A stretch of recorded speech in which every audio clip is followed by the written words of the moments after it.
assessing language proficiency.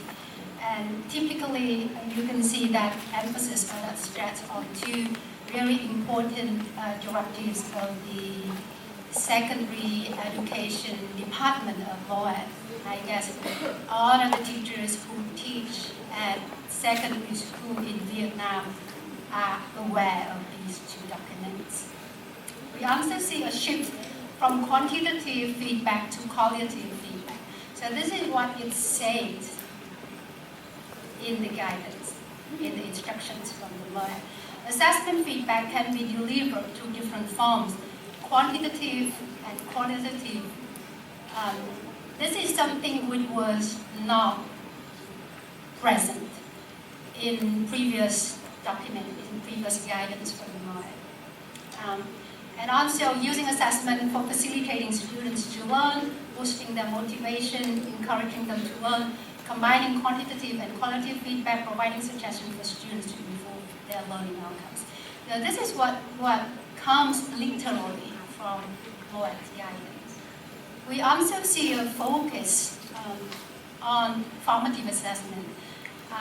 This is what we saw in Circular 32, let's say 10 years ago.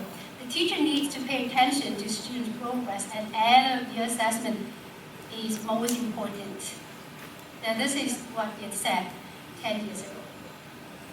After that, with the operation of the 2020 project, we can see that shift, that progress, moving away from summative assessment being the most important indicator of students' proficiency to formative assessment.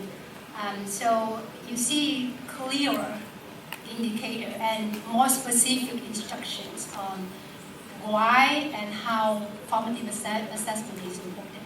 If you look at the last line, this is an extreme positive case of a specific Department of Education and Training. And because it's very positive, I actually indicate their name. And it says in the department, in the document of this Department of Education and Training of this province, that good practice assessment, which is formative assessment, can actually replace or can be used in the replacement of summative assessment. So here we can see that we see a very positive change from too strong emphasis on summative assessment to formative assessment. This guidance becomes very clear in a lot of MOAD's directives. Apart from that, we also see through the documents and guidance of MOAD a shift from test to alternative assessment. So again, in 2009, in that document, it said we need to introduce formative assessment, oral assessment, written test of less than 20 minutes. So actually, it suggested at that time that at that specific time, formative assessment was still associated with test. Doesn't matter if it's formal or informal, long, like 45 minutes or 90 minutes or 20 minutes, but it's still test. And more lately, we can see more specific suggestions on alternative assessment. So not just tests, but they start to encourage, MOAD start to encourage the use of alternative assessment more than just formal tests or tests being in different forms and different signs. We also found guidance on how to test different language skills. And because of the time constraint, I only gave you two samples about two skills, which is speaking and writing. So again, you see that information. It goes further by providing suggestions about the form, the task types for formative assessment, which are actually absent in MOAD guidance, let's say 10 years ago. And for writing, it actually goes further. And all of this information is actually available online on different websites of MOAD and DOET and offices of education and training across the country. So we see that there is change in policy, at least from the administrative level. There is a wish, there is a strong acknowledgement that we need to reform classroom assessment. We need to, in order to get our students to where we want them to be, we need to change the way we assess them in the classroom. At the same time, MOAD has also developed and approved 3 proficiency language tests. A1 for primary school students, A2 for lower secondary, and B1 as everyone knows. And together with that, the launch of those tests, the secondary education department of MOAD has also introduced a very important directive which encourages DOET and offices of education and training across the country to practice assessment in close reference to these tests. And again, the information presented here comes directly from that directive 3323 in 2016. And again, I believe that if you work for DOET or if you are English language specialist at DOET, you must be familiar with this directive. Very lately, 3 months ago, in August 2019, again, DOET issued another directive which emphasized the need to continue to apply, to implement those 2 important directives in 2014 and 2016, which again promote the change in formative assessment, in classroom assessment to promote language learning and teaching. So this is the wish, this is the design, this is the change in policy that we see from official MOAD documents. So here comes our study. The purpose of the study is at my university, University of Foreign Languages. We have budget to actually investigate the impact of most, if not all, large-scale training that we deliver. Because the university strongly believes in follow-up activities which provide evidence for the effect of professional development activities. And so, as part of the task that we are tasked by the national project, we have to develop classroom assessment training curriculum for key teachers across different levels of education. We will also task to develop training curriculum for trainers of that curriculum. And also at the University of Foreign Languages, we were tasked to develop A1, A2, B1 tests. So it was an opportunity for us to really go further and see how policy of MOAD has been really implemented or translated into practice. So the purpose of this project is to investigate how the expected change in terms of policy in secondary school assessment has been implemented. We look at this from 2 different perspectives, from administrative management level and from grassroots level, from teachers who actually practice assessment in their classroom every day. So we have reports from 17 DOETs. Most of these are based in central Vietnam and central highlands. 2 of these are from the north of the country. We also have reflective journals of 28 teachers, and we also have in-depth interviews with 12 teachers from lower secondary and also upper secondary school teachers. Questions we ask them are mainly as follows. Number one, what changes you see regarding English language assessment in the classroom? What do you see as the result of those changes? What support do you give as administrator? And what support do you receive as teachers to implement this new assessment policy? What problems and concerns do you have? Here comes the result that made me decide to make my presentation as two tales of the same story.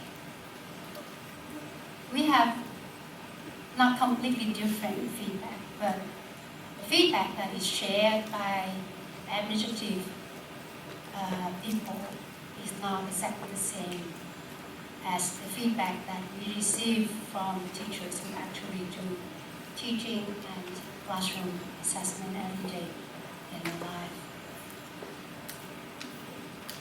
So here is the change, which has been reported officially in the report by the DOETs that we work with at the DOET who agree to, and I actually have this list of DOETs that we work with that agree to provide that support, provide data information. Formative assessment is reformed. We see that word reform, change, improve very often in their report.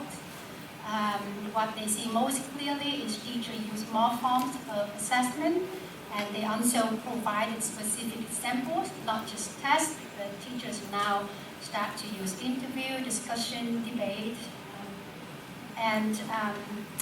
Our teachers now, this is what they say, our teachers now assess all productive skills, listening and speaking and writing, not just reading and grammar and vocabulary. Assessment results being used to support teaching and learning. Unfortunately, we cannot really find further evidence about this to support the claim that they made. Change in assessment leads to change in learners' learning motivation and teachers' teaching practice. And you know that because they are administrators, they have the power to make claims without providing further support or evidence to research team like us. But the information, the feedback that they provided here looks and reads very much positive, promising, very much optimistic. And obviously they see the change.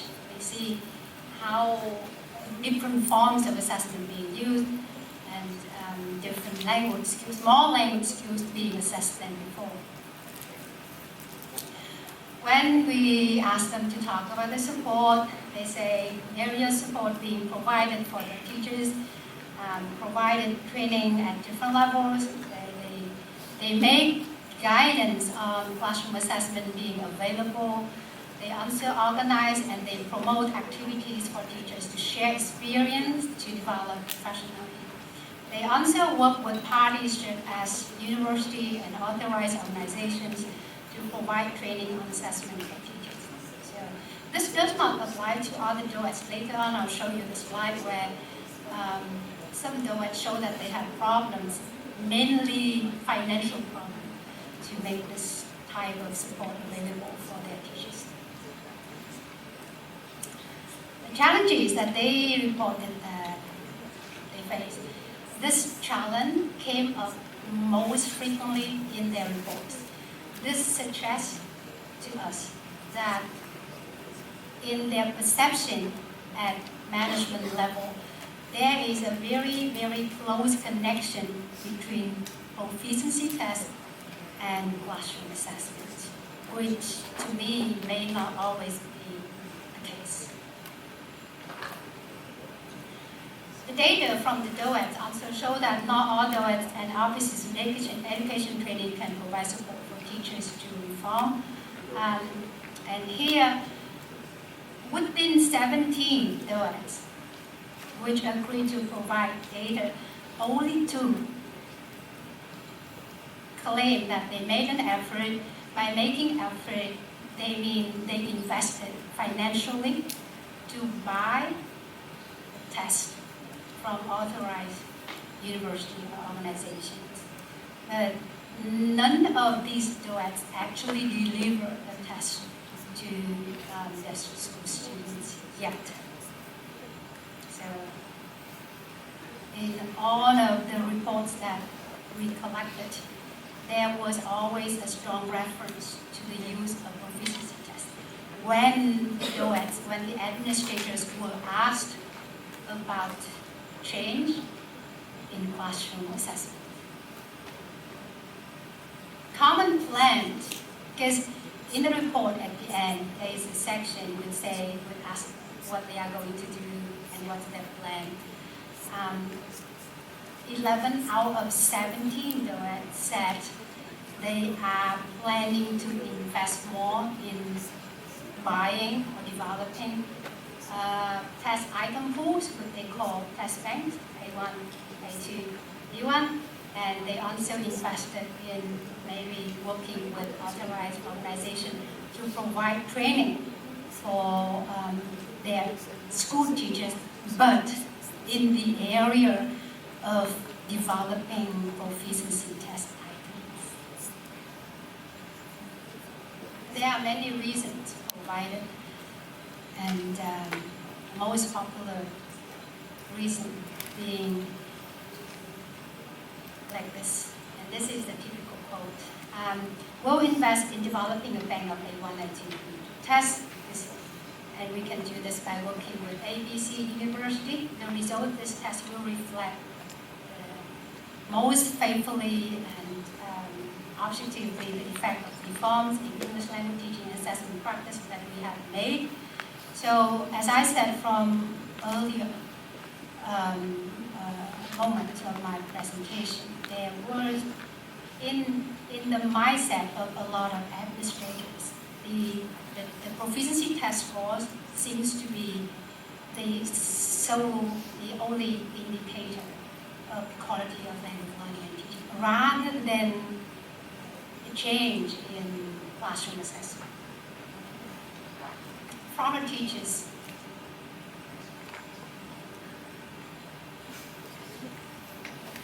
we see this information coming up very frequently, both in interview data and reflective journals.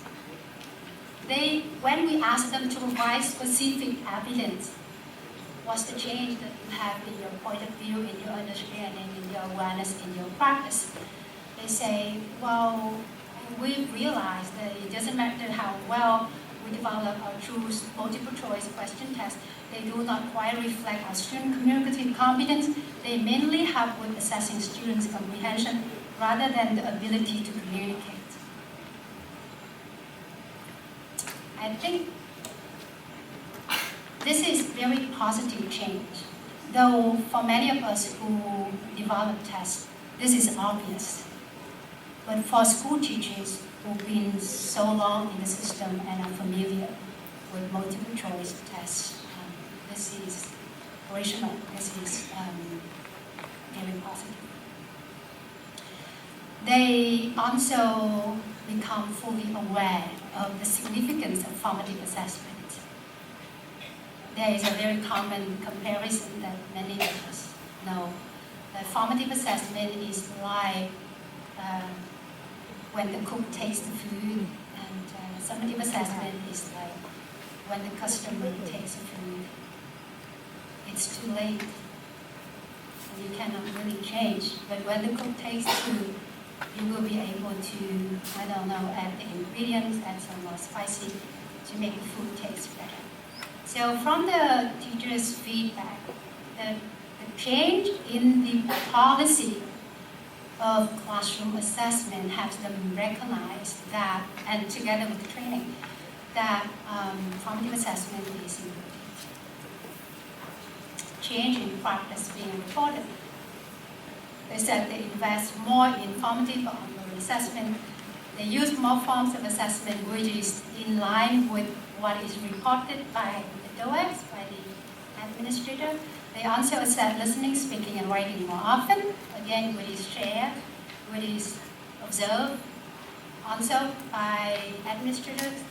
And when they are asked to describe the effect that they observed as the result of their change in classroom assessment. They said students spend more time learning speaking and listening. So this is, again, the information coming up most frequently in our data. But again, when it comes to practice, they said they mainly follow the format and the themes suggested in MOAT guidance.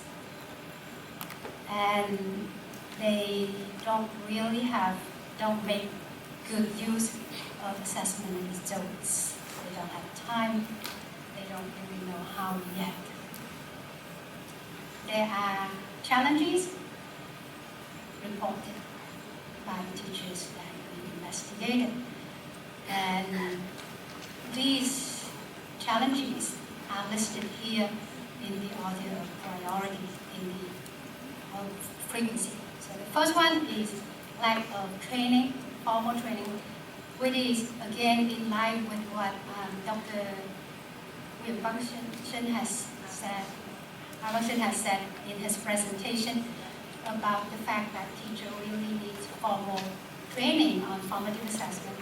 They also lack relevant resources, which was mentioned, I think Jonathan, you mentioned that in your presentation. And they also have problems in practicing alternative assessment in terms of time and effort. The second group of challenges that the teacher participants reported is that they have uncertainty. They are not so sure about how they can make use of assessment results, how they can link assessment results, classroom assessment results, with the required standard-based learning outcome that they wanted to deliver. And not all of them understand or can tell clearly what a test task or what an assessment task is actually evaluating. Coming last is A1, A2, B1, which is very opposite from the concern of the administrators at the administration level. So here is a quote from a teacher participant. I use different assessment forms in my classroom. I also pay more attention to the assessment of productive skills than before. Then I often read the test types. None of this come up in the. So they use the guidance. They use the instruction in MOAT's directives, which should serve as administrative document, as a professional expertise guidance, which is not something that I appreciate. So when we look at the feedback from the DOEs, and we look at the feedback from the teachers, we realize that they are oriented toward different things. And they have very different concerns. They also have different interpretations of the new policy of classroom assessment.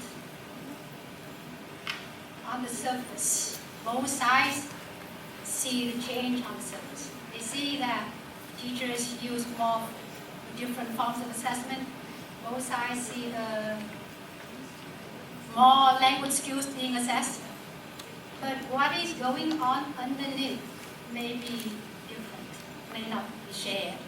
Teachers completely have different concerns, they have different needs, which may not be met by the plan set or shared by the administrator. So we come to these implications, which I believe will not make me happy. But it actually comes back to what Jonathan said this morning. It's all about classroom assessment literacy. And I remember in his presentation, he said 4 things about classroom assessment literacy for teachers. Number 1, teachers must be able to understand, to develop or to choose relevant assessment method. Number two, they must be able to deliver and interpret assessment result. Number three, they must be able to make use of the assessment result.